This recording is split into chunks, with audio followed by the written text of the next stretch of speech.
Hi guys. Welcome back to my channel. My name is CMAC. I'm from CMAC's Paperbacks, and I am not here to do a book review, which is silly because I feel like that's really what I should be doing. But instead, I am procrastinating that idea and doing what I'm currently reading. So I don't know if you guys are like me and you read multiple books. So sometimes I don't finish a book for a week, and then sometimes in that next week I finish four, and people are like, "Wow, how could you do that?" It's like, well, I've just been reading a lot. So I decided I'd show you my stack of books.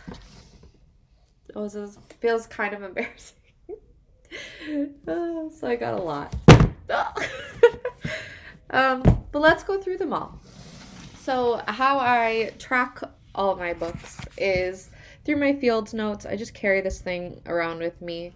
It has my notes in it, my rating, because sometimes I feel like I want to capture my rating right when I finish it, because I'm worried of being influenced by reading other people's thoughts, because you start reading others' opinions and you go, oh, they're right, that is horrible. But really, you actually liked the book. So yeah, even when I'm doing my own reviews, I always try to tell people, like, don't let me influence you. If I say this book isn't my favorite, it doesn't mean it couldn't be your favorite.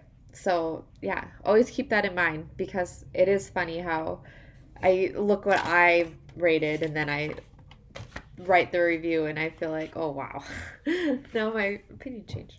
Okay, so let's start with the easy one. Obviously, I love physical books, but also obviously, like, I don't know, the Kindle and renting books via Libby through the library, it is just easier. I I don't know what to tell you. It's easier. I also feel like when I'm reading a book like this, I mean, it's about the size of my head. Um, it's kind of discouraging when you're here, you know? And then you get to hear and you're like, but I've read so much. So these are the kind of things where I feel like the Kindle does a good job. It hides how big a book is. I mean, I read Lord of the Rings, the entire series, and I never once felt overwhelmed because I never saw how big the book was. I've I've since bought one. Oh, I should show that. But anyways, so I since have bought one. But yeah. So I ruined my old Kindle cover, so now I have this one. I have the Kindle, the newest Kindle Paperwhite. Actually, during Black Friday, Amazon said, "Hey, you want to upgrade? Well, we saw you've already bought this other refurbished one, and we'll give you $25 for it, and then we'll give you a discount, and it's already on sale."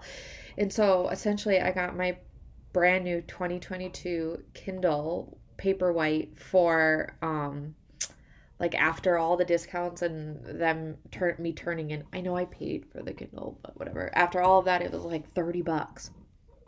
Anyways, so great. So this one I am reading What Comes After. Um I will say I'm struggling with it. I do like it, but I do feel that I don't like the writing per se. I'm struggling with the writing. I'm struggling with the point of view. I'm struggling with that we're switching to first person to not. I don't like. I wish in the chapters we would label that we switched to um, Evelyn, or we switched to Peter, or we switched to what's his name? Jonah. I wish we would make that more clear. I think Jonah is a little clear, and then that really confuses me, because why would you put a heading for Jonah and not the other ones? I don't know. It annoys me. So that is what I'm struggling with to get through, and why I'm kind of taking a while to read this, because I'm not excited to pick it up. So I have that, and then I also have already booked out from Libby um, Aline Hildenbarg's new book. So I'm excited for that. So I really want to finish this one so I can pick up that one.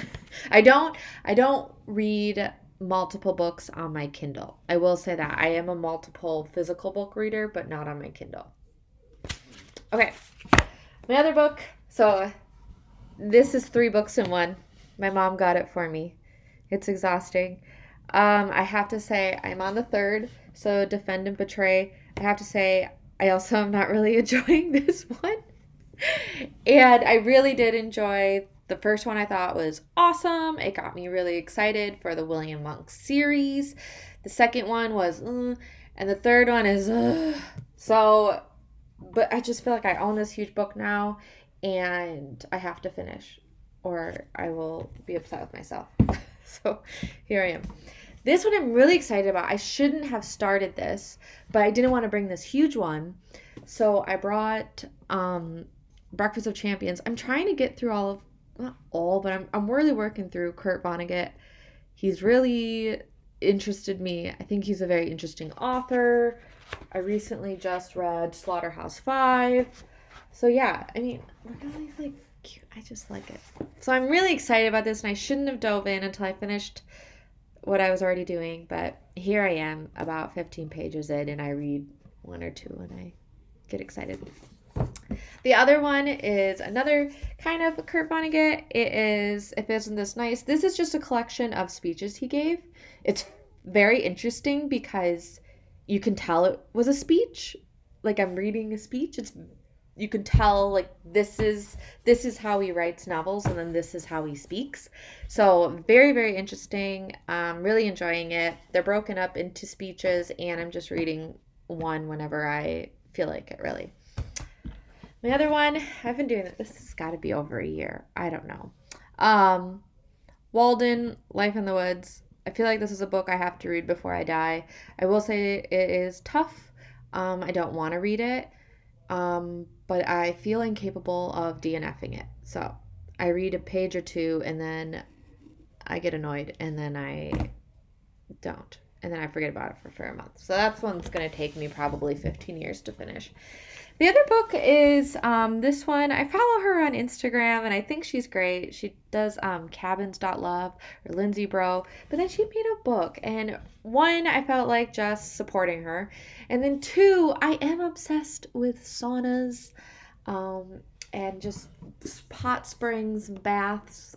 I mean, are there a lot of readers out there that love like to just set the mood with like a hot salt bath and candles and just really glass of wine and just make your life awesome? So it's pretty good, very interesting, beautiful photos. So yeah, if anything, be a great coffee table book.